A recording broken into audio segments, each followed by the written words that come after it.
Good afternoon, everyone, and thank you for joining us today. I guess I should say good afternoon and good evening. Robin is joining us here at 7 p.m. his time. My name is Megan Macaluso, and I'm the VP of Customer Success and Operations at ESG. We deliver customer success as a service, and I will be the moderator for today's event hosted by ChurnZero. And I'd like to welcome you to our webinar titled How Your Organization Can Achieve a Customer-First Transformation. Before we get started, I'd like to remind you that we are recording the session. A link to the recording will be available 24 hours after the webinar. Throughout the presentation, you are welcome to submit your questions via the questions tab, and we will try to answer them as we go. We will also address many questions as we can during the Q&A portion of the webinar towards the end of the discussion. Now, I am pleased to introduce you to our two featured speakers today. We have Abby Hammer, who is the Chief Customer Officer and founding team member of ChurnZero, which is a real-time customer success platform. We also are joined by Robin van Lieshout, who is CEO and co-founder co-founder of Insighted, which is a customer community platform. Since Abby and Robin both built customer-first organizations, we are going to talk to them today to understand why and how they put the customer at the center of their business from the ground up. So I think it'd be good to give you each an opportunity to give a little background on how you got to where you are today, share what you're seeing in the market that led you to create products that you did. So Abby, would you like to get us started? Yeah, sure. Great. Thank you, Megan. And, first I want to say thanks to Robin for joining me today. He and I are both very passionate about this topic, and it's always fun to talk to people who are passionate about something you're passionate about. So looking forward to the discussion today. A little backstory on myself and on ChurnZero. ChurnZero's origin story is actually a bit of a story around customer centricity. So our two co-founders, who are now our CEO and our CTO, and myself, we all used to work at a company that created PR and marketing SaaS solutions. And we had clear churn problems, especially amongst particular subsets of our customers. And we were really struggling to understand the full problem and, figure out the right tactics, employ the right tactics to fight it. And so at the time, we looked at the customer success platforms that were on the market. We even got so far as getting some contracts in hand, but ultimately we didn't purchase anything. And that came down to the fact that when we looked at the solutions, we didn't feel like they truly understood us and met our real needs, both at the, sort of the strategy level, but also at the tactical level. So that made us really want to develop a solution that reflected our needs, reflected our goals. And from that, point of real genuine need for our business is where the first version of ChurnZero, if you will, came to be. So knowing that it's customers and building products and services that are undeniably useful to our customers has been part of our DNA from the start of ChurnZero. It's something I'm very proud of, and I know, others who are part of the founding team are as well. There's certainly a lot of stuff that we do at ChurnZero that represents our commitment to customer centricity. I know we're going to talk about a lot of that today. But for starters, I tell people that I think my role, who I am and what I do at the company is one of the first indications as well. Yes, I'm our Chief Customer Officer, but I'm also our Head of Product, which is a very unusual combination, to be sure. I get a lot of raised eyebrows when that comes up. But given that we're a CS solution, it's really worked well for us and really worked well for our customers to keep our customer success team and our product extremely tightly tied together, all the way up to the point of going to the same leader and having a lot of the same objectives, and same metrics and things like that. So a little background on me, and I'm excited to, dive more into the topic and chat with Robin about his perspective as well. Wonderful, Abby, thank you. And I do have to say, ESG has worked with ChurnZero on a number of different initiatives and products over the past couple of years. And from an outside perspective, every person that works at that organization is always highly responsive, and everyone listens and has been lovely to work with at your organization. And so that's unique, I think, in the world that we live in, that no matter if I'm talking to sales there or customer success or product or your marketing team, everyone has this very consistent way of being just really friendly and great. And so I just want to Thank you. That's Yep. very sweet. I appreciate that. That means a lot to us. It does. Yeah, it's absolutely true. So, so thank you for sharing your background. Robin, please share a little bit about yourself. Yeah, definitely. So first of all, of course, thanks for having me, Megan and Abby. So yeah, my background is actually fully in online engagement. So I've been doing customer engagement programs for, let's say, 20 years or so. I actually started building my own community in the late 90s, so way back basically. And at that time, I was looking for a place to actually connect with peers around a hobby project of mine around consumer electronics. So I basically wanted to have like a sense of belonging, around the thing, I was interested in, really connecting with others on that topic. So I started to create that platform, that place, that online platform community with forums and news and articles, and actually build that out to a site which had over 5 million unique visitors a month at that time. So that was quite a success. And then later in my next step in my professional life, I kind of started doing that for companies. So I kind of rolled into enterprise software because there was actually a need of connecting customers with companies. And then the customer success movement actually grew a lot, right? Recent years. So it felt like a great home for what I've been basically trying to do. And I think customer success is a great place for communities to land because there's so much overlap in what customer success is trying to achieve and what communities can do basically in that. So we're now building out inside of that company in that space. We have like global customers. We have offices in New York as well as in Europe. And we work for companies like Mixpanel and Zapier, Pipefy. So all these cool SaaS brands really enabling companies to engage with customers in a smarter way. Almost 10 years already. So yeah, really been a great success so far.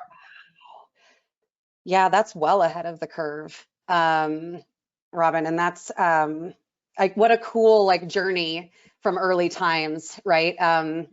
To just be able to like ride that wave so naturally, and probably too to just have that validation that like, hey, this thing that I really cared about and built really is super important all over. That's awesome. Okay, well, before we get started into our discussion topics, we want to put our first poll out to our listeners. So here's the question. Would you say your organization is customer centric? And so the options are to a great extent, somewhat, very little, or not at all. So we'll give you guys a moment to answer that, get some feedback, and then we're going to jump right into that very topic, as a matter of fact. And it looks like as the numbers are coming in, that people are saying by and large somewhat, which I don't think is very surprising. I think it's something we all endeavor to do, but it's harder to operationalize than it can seem from the outside. Awesome. Yeah, it looks like we've gotten over 50% in somewhat. Yep. A fair amount in a great extent, which is very exciting. That is exciting. Definitely. Well, to that point, then let's jump into our first discussion point. So, and Abby, we'll start with you.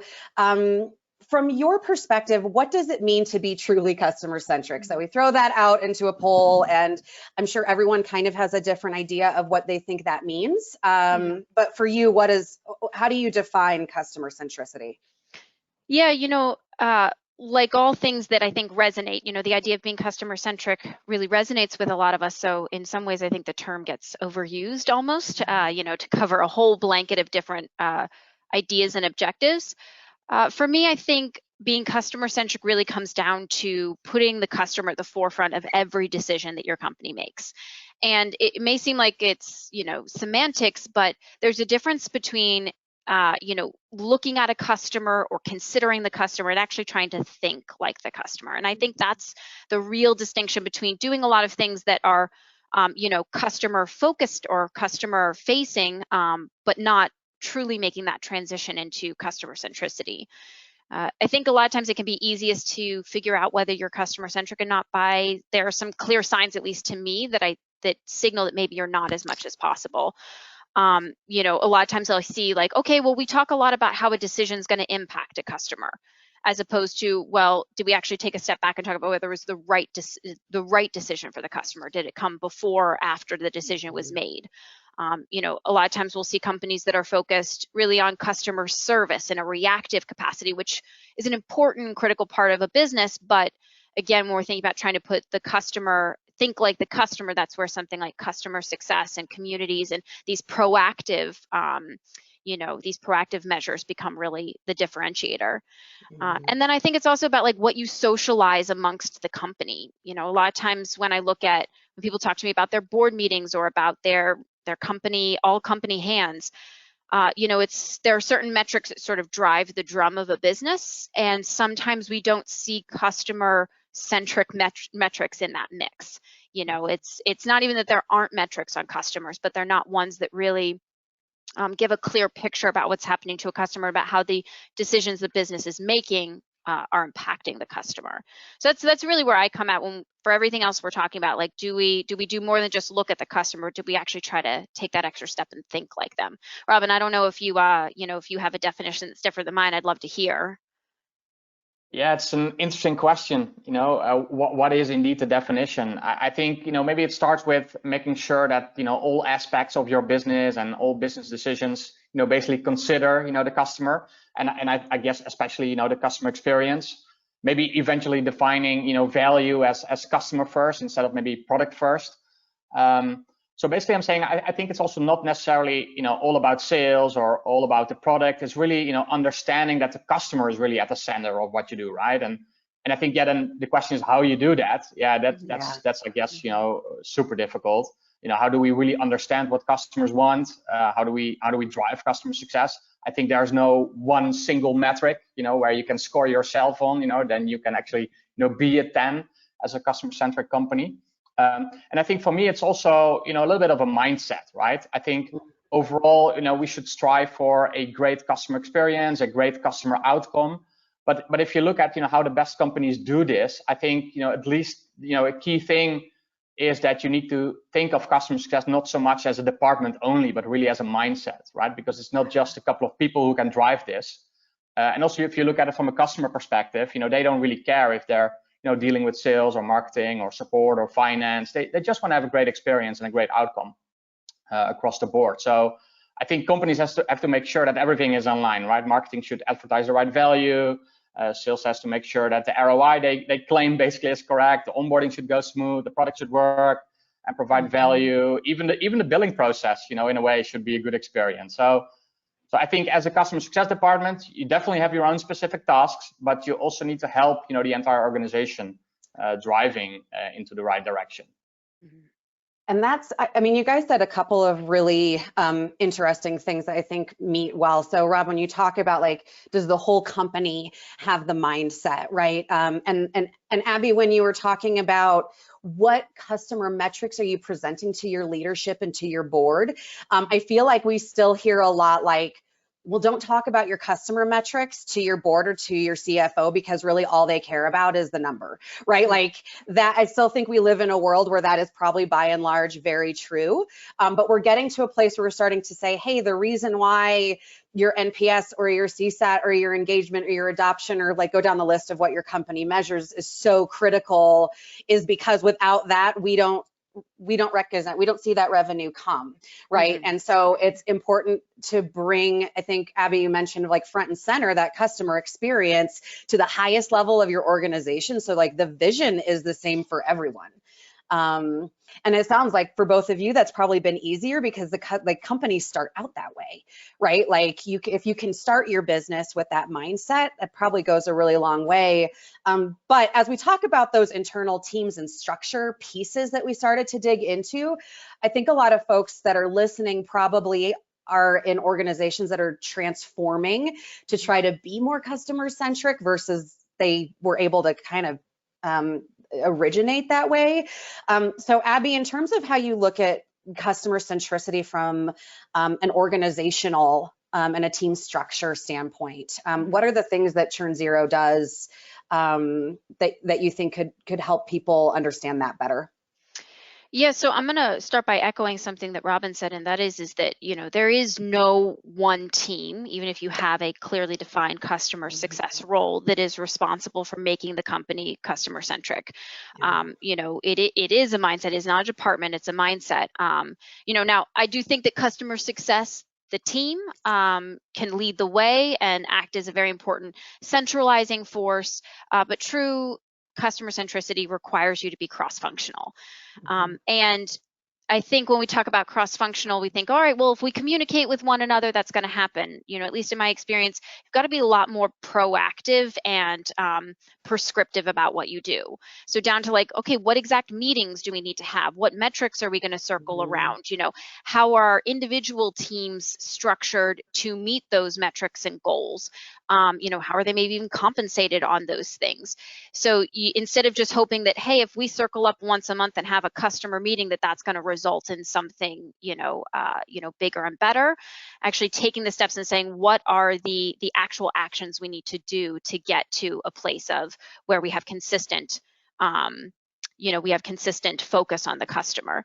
And I think exactly what that means can be a little bit different depending on where your organization is at and where they're challenged. Some people have, they think their product needs the most work. And so that's going to change their focus. Other thinks it's a disconnect between sales and CS, and that's a major part of the challenge when they deal with customers and giving that good experience from end to end. So the exact things that you do and you focus on may vary organization to organization, but I think being very specific about the choices you make to facilitate those conversations is critical. I also think within CS, it's important that you structure your CS programs in a way that feeds into customer goals and needs, matches what a customer is looking for at a certain point in time. That can be challenging. To Robin's point, a customer doesn't care if they're talking to their CSM or talking to support, or they want everybody to understand them and have a consistent experience. But the way you structure your programs and the team members that support that and how you share information amongst those team members, that's really where you go from having an idea of customer centricity to actually practicing customer centricity. Robin, I'm curious, when you guys think about your structures, what do you do that you think is really meaningful for customer to make sure the customer's at the center? Yeah, definitely. And I think, to the point on mindset, I think, although, of course, it is a global mindset you have to have in your company, I think, a first good step is actually having that CS leader, in your organization. We shouldn't forget about that. And I'm hoping that leader actually also, reports to the CEO, basically, because I think that also gives a good signal, to, your company, but also to your customers. So maybe, then speaking about the team and the customer success team itself, we all talk about, things like, high touch or low and tech touch, and that there's different ways to actually serve your customers. So maybe for this discussion, I think just to add a different perspective there, I think I would actually vouch for, what we call self-service first. I think, all customers at this stage, they want to have, self-service options. And I think, we've all seen that the preference for self-service has long overtaken the preference of actually, contacting somebody from an organization. We've been seeing this also in our private life, right? So I would say, one of the things which has worked pretty well for us is to actually have like an engagement manager as part of your, organization, as part of your one-to-many strategy, basically. So we actually had a part-time role. So one of our CSMs in the early days, they had this idea of, let's see if we can, fuel our engagement among our customers. So this person actually started with office hours, among customer groups. He was adding best practices articles, to our, what we call our customer success knowledge base. He was posting, roadmap updates to all our customers. He was hosting smaller events, pre-COVID, obviously, connecting customers to each other. So I think, that notion of driving engagement among all your customers and between your customers, I think that worked really well in terms of, internal structure in our organization. Yeah, I like. Sorry, Megan. No, I was just going to say, I like in particular what Robin was saying about, finding out what the customer wants. Again, if this is all about coming back to the customer, if the customer wants one-on-one touches, how do you identify that and facilitate that? If they're a customer that likes self-service first, how do you identify that and facilitate that? So really structuring your teams, structuring your content, structuring your programs as you can find what you need in the preferred method of engagement that each customer might have. It certainly makes the challenge bigger. It's this many things you have to do as opposed to having one way you expect to work with everyone, but it does give that, it does give that very circular, holistic feeling to the customer. Yeah. And maybe also kudos to, I guess, Abby and the team at ChurnZero, because I think also the future, of customer success should also be, I think, around deeper relationship with the product org, right? I think, the product is the most direct, responsible for enabling customer success usually, and typically in SaaS and B2B software companies. So I think they really need to have like a common mission, shared goals, but also celebrate, all the wins together. And I think, Abby, as you've been doing, as one leader, I think that really can boost, overall customer success efforts in the organization. Yeah, and I will say, you do not necessarily have to have the same leader. For me, ChurnZero is a lovely opportunity because it's blending the two halves of my career. But if you have a CS leader and a product leader that are really well aligned, and you're proactively looking for those opportunities to interlace customers and your customer-facing teams into how you develop your roadmap, into making your customers feel like they see themselves in your product and in your roadmap, can be extremely effective, of course. Definitely, yeah. You basically got married to yourself, right, Abby? Yeah. I have two halves of a brain having separate conversations. It's very confusing sometimes. Well, and just the cross-functional topic is so fascinating. I mean, we talk to companies a lot where product and customer success really are disparate, separate organizations, and there really isn't a good feedback loop. And you have significant development happening on the product side without any direct customer feedback coming through it. And I think the bigger companies get, sometimes that's a sort of a natural thing that happens just, but it's so critical. And then something that you both talked about earlier as well, in terms of, where customer success teams tend to focus, that might be a little narrow, right? Like Abby, you mentioned, maybe your customer success team is more service oriented or, sales oriented, for instance, right? And I think some amount of self-awareness to your customer success team to say, like, where did we come from, right? Like, customer success sprung out of somewhere in your organization, and it was probably either account management or support or professional services, right? So if that happened, there's probably some behavior in your organization that just comes from your history that makes you really good in some areas and maybe a little weaker in others. And so as your company grows and as your team evolves, like having that self-awareness to say, where have we come from, but where are we trying to go? And how do we partner with other pieces of the business to make sure like we are addressing the needs of our customers holistically, right? So yeah, I mean, I think over time, what's going to happen is that customer experience data and feedback is just going to become more and more part of what everyone's paying attention to.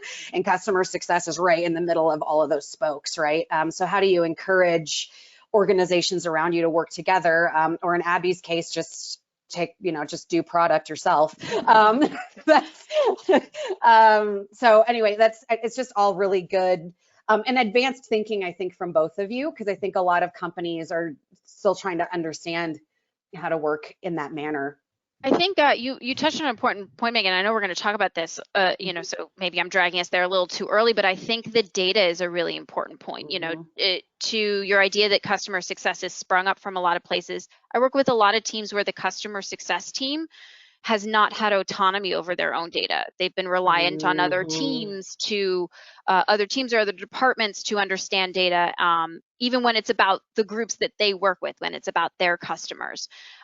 So, having that autonomy over data and then being very generous with that data and proactive in how you democratize that data is really important. I think silos happen with data just out of people not thinking about other ways it could be exposed. So sometimes putting the data out, the insights you have out, and seeing who reacts to things in different ways can illuminate these spots where you're like, oh, I never would have thought to share X, Y, and Z with my marketing team. But the moment that they saw that, they grabbed a hold of it and had an idea that they could do with it. And so if we treat customer data as sort of a collective pool that anybody can dive into whenever they need to, all with the goal of understanding the customer better and shaping things around the customer. I think it's a really critical component of making sure that everybody's on the same, train heading in the same direction. And how often have we all said like, well, the data's there, I just can't get to it. Like for whatever reason, it's like either someone else owns it or security or just like the how to get into it and what to do with it and how to analyze it. We talk about different types of roles within your organization. Like, do you have a customer success operations like analyst, right? You have someone that's like focused on the data because it's just going to get richer and richer over time and impact more and more. And to sort of marry both like the data component and then like other types of ways of getting that customer feedback into your organization. Let's launch our second poll to the listeners around customer communities. So our second question is, does your organization already have an online customer community? We're going to talk about this because Robin's got some very special expertise in this area. And so we really seek to understand how many of our folks are yes, considering it, or no and not considering it. And we're getting some good answers in. It looks like, wow, it looks like a lot of people have them, which is awesome. But sort of even almost like 40 to 40% are considering it or have something in place already. Or that answer is no. Interesting. So to that point, when we start talking about the like processes and systems, right? And how you start operationalizing something like this. So let's maybe start, Abby, with talking about customer journey. So if you really want to be customer like first and outside in, how do you think through, defining customer journey to start with your processes and systems? Yeah, so when a lot of groups dive into the tackle trying to map out their customer journey, a lot of times what I see, and I'm sure you see the same thing, Megan, working with groups, is that the journey ends up being defined in your internal terms, which, don't get me wrong, is an important component of it. There are things that we need to do to move a customer along, a process that we've decided they need to follow. But, again, if we're looping back around and trying to say, okay, we don't want to just consider the customer, but we want to think like the customer, having a journey that is in the customer's terms. What do they need to experience? At what points, at what clips?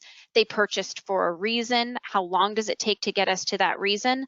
And it's to some people, it feels like a subtle mind shift, but it's so major to go from like, all right, I've listed out a series of meetings or a series of trainings I want you to go to, and that's my journey, to at this point, I've expected you to experience this value. And if you haven't already at that point, I know we have something that needs to be addressed, something that's only going to fester and grow in not the way that I want for, the months or years that are ahead of us. And so getting the customer's voice into the journey is so important. That leads into a lot of what Robin's focused on the community, because that's not just the customers having an idea of a voice. It's literally the customer's voice. It's and I think a big part of the journey that many of us struggle with or are still trying to figure out how you operationalize is, even if we're moving someone along, these sort of value points and helping them realize the things that they want, how do we also enrich their experience outside of just them working with us as their vendor? How do we enrich their experience and introduce them to literally a community of people who are thinking about the things they're thinking about, and can help with mind share? So as we talk about, sort of the fit between a CS and a community, I see this lovely way of having an online community build an actual network of people that can be an important part of whether a customer feels successful in their journey or not. I think also, and Robin, I'd love to hear your thoughts on that, but I want to say one last thing on the journey part is that I think we get over-focused on, again, those meetings. We think too much about, okay, if I do that, everything has to be white glove. Robin talked about going back to the self-service. You don't have to do the exact same process with every single customer. I think we all know that, but sometimes we lose that devil in the details. But that doesn't mean that the process shouldn't be extremely thought out and extremely smooth, regardless of whether it is in more of a self-service, tech touch, engage with the community kind of direction, or, very white glove handheld. Robin, I'm interested from your perspective, as you guys move your customers through your onboarding journey, for example, how do you leverage your own community, your own expertise in building communities in that? Because I think it's such an interesting opportunity. Definitely, yeah. So we really make sure that the community, is the #1 platform from the get-go. As soon as customers actually sign up with inside it, they become a customer, then we immediately introduce them, to our platform, because that's the centralized place, of all the content, interaction, engagement.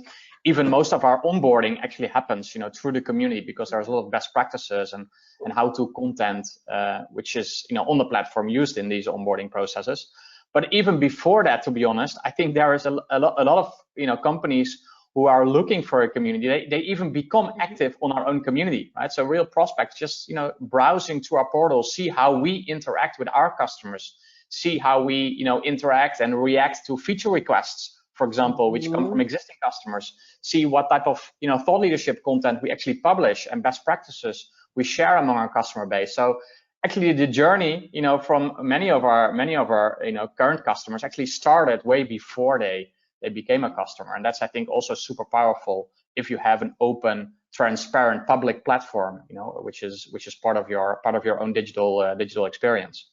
Maybe to the other point, I think, and also relating to how you structure the teams, I think, as with every software company, we also were small back then, and we kind of use spreadsheets and email and all these general purpose communication tools like Slack and Zoom. But if you grow, you also need to uplift your process and tools around that, right? And I think of course, investing in tools like ChurnZero really makes sense. You really to have those playbooks and that 360 customer view. And I think a customer success community could also be part of that technology stack to really enable you to scale your customer success efforts to all your customers. And I think you need to really make it specific for customer success, right? It needs to be a purpose-built platform to really, which really suits your existing use case, like onboarding, for example. Yeah, and we've seen companies who have communities, like that's part of checking the box on onboarding, is engagement within the community, and that ways that you are measuring customer engagement is how engaged they are in the community and who the early adopters are, right? And where you get your case studies and where you get your advocates from, right? Like that's where those people come. And it's so, what's funny is, like, so often I think, Abby, to your earlier point, when you're creating a customer journey, that you're going from like an inside out view, is because it's much easier, right? Like we know our business and we know the path we want our customers to go down. And I think our intentions are good, right? Course, yeah.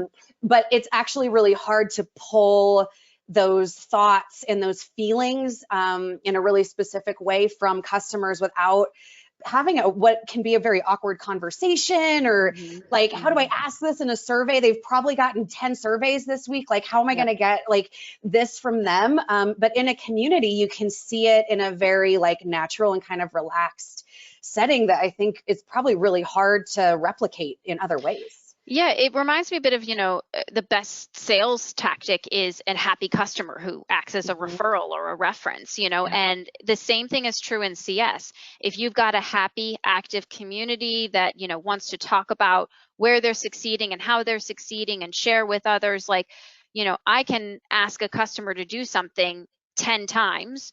If they see and get to interact with someone who looks like them, talks like them, has the same problem and solved it, they're going to be much more likely to engage with that than just because I've said, like, no, trust me, like, it's going to work, please go do that. So that it's this whole proof's in the pudding. We like to learn from other people who've been down that path. It just resonates a lot more than necessarily, even when we come from a place of best intentions around sharing best practices. It could just resonate so much better when it comes from a peer. Yeah, definitely. And maybe another interesting use case, which we see a lot in related to communities, but maybe also related to the product discussion we had earlier. So I think when we at Inside It, early days, we had this notion of customer success, or we kind of called it consultants, and they were basically doing everything, right? They did support requests, they did strategic projects with customers, they did feature requests among customers. So they were basically the catch-all department. And in the end, of course, that didn't really scale, right? Because these people needed to do everything. They need to have like such a broad skill set. And one of the things they did is they had like individual Excel sheets with customers where they listed all the feature requests these customers had. So if you have one CSM, maybe with 20 customers, they had like 20 different Excel sheets with these customers explaining, what type of feature requests these customers wanted. That didn't really scale, right? And you should also think about, is that really the most valuable time they can spend with with their customers, discussing these feature requests. And on the other end, the product organization, they were desperate for getting more insights, and they had the feeling they were missing out on all the details and all the ins and outs basically on those requests. So that's also when we introduce our product ideation, product feedback part, as part of our community, where customers can actually just submit all their feature requests. Other people can go there, they can upvote all these features, they can start a dialogue around these feature requests. The product team also chips in, and they will be answering questions or asking for more clarification. If we actually make sure that a specific ID gets implemented, we of course circle back and communicate it to the community saying, hey, this is an ID, it has like 50 votes, we are going to put this on the roadmap for the next quarter, and once it's delivered, we post an update about it. So this is really creating that transparent, customer first, centralized platform, I think, which made quite some impact for the product organization because they got more feedback and they were directly in connection with their customers, but also for the success team because they didn't have to focus on all these individual feature requests anymore, and they could actually focus on proactive, high value activities basically when they did an outreach with customers. So yeah, we kind of redefined the process and tools on how we served our customers best. So Robin, I'd like to ask you like a practical application question. So if I'm a company and I am new to setting up my online community, and that is exactly a data point that's very important to us, right? Where we want to understand more about what customers want from the product itself. I mean, how would I go about putting that together, right? Like what are like the first things to sort of understand if that was something that I wanted to seek? Yes, so around the launching of a community, you mean? Mm-hmm. Well, and I guess maybe even like that particular piece of it, right? Like even product, just putting that in a box, like let's say I have like a community, but what I want is to engage customers to want to give me feedback on the product. Like how do you get customers to want to answer that question in that environment? Yeah, I think a community in essence, right, is a joint value exchange, right? There has to be something for the organization, there has to be something for the customer. I think for the organization, it's pretty clear because you have that centralized place. It's great for workflow, for product management, all these things. But for for people, why would they actually go there? Well, because it's the only place where they can submit product feedback, right? It's a centralized place. It's transparent. It's where they connect with others. So what we typically see if organizations deploy a product feedback ideation part as part of their overall community efforts, people will go there by default because they have feedback around the product. I haven't spoke to any B2B organization who doesn't get any feedback around the product, right? It just doesn't happen. Everybody has requests and IDs, and all customers want to talk about that. So just offering them that place will already drive that initial traffic. And of course, you can when you launch it, you can start with some initial IDs. You can ask some of your super users, your advocates, to already start with first content, with first IDs. You can have your customer advisory board potentially part of your platform, so they can also kickstart some of the discussions. So of course you have like an initial project with traffic content activation, but in the end this is the place where customers definitely want to go to, because here they can have discussions around the product, and that's also what they want, right? Because they're usually quite motivated because they're using your product on a day-to-day basis, right? It's not they care, right? Else they probably wouldn't be a customer. They would already be churning and go speak with somebody else. But usually they care. I think it's the two-way street as well, Robin. You said like the organization wants something and the customer wants something. So yeah, the customer wants to be able to talk about what they do and do not like, what they need. The organization wants to get good ideas. But I think it's also anytime you do anything, we talk about having these voice of the customer programs, get them involved in your roadmap, get them involved in how you present yourself and what you do. I think that the real kicker to those and where they work, any type of surveying or requests that you do of your customers really only work and really only count as being customer centric if you're closing those loops. Yeah. Certainly for product ideation, I see this a lot for customer surveying as well, because we want that metric like, whatever you use for customer satisfaction, NPS, customer effort score, like CSAT. Actually, the survey itself matters less to me. It's more, are you doing it? Do you have a methodology around when and why you survey? And most importantly, what do you do with what you get from that? Because the death of a customer feeling like you're genuine in your desire to bring them in on what you're doing is that they feel like they're shouting into an abyss, whether it's about product ideation, whether it's, a survey that they gave you, you do a one-on-one interview with them, anytime they give you any amount of energy or time, the closed loop is the most important part about that. And I think that's where we get so excited by the data we get from those things. We sometimes don't do a great job of closing, of bringing that back round and making sure there's a reward for the effort that was put out there. Yeah, I totally agree. And when speaking with a lot of SaaS companies, they have like a product feedback process, which goes something like this. I have a feature request as a customer, I will send it to support, or I will send it to my CS manager. But what happens after that? Right? And a lot of support teams or CSMs also struggle because, they can circle the feedback, internally to a product organization, but there's no real, closed loop indeed, as you mentioned. And I think that's totally key. And I think, a centralized, transparent platform kind of enforces that because all the IDs are there.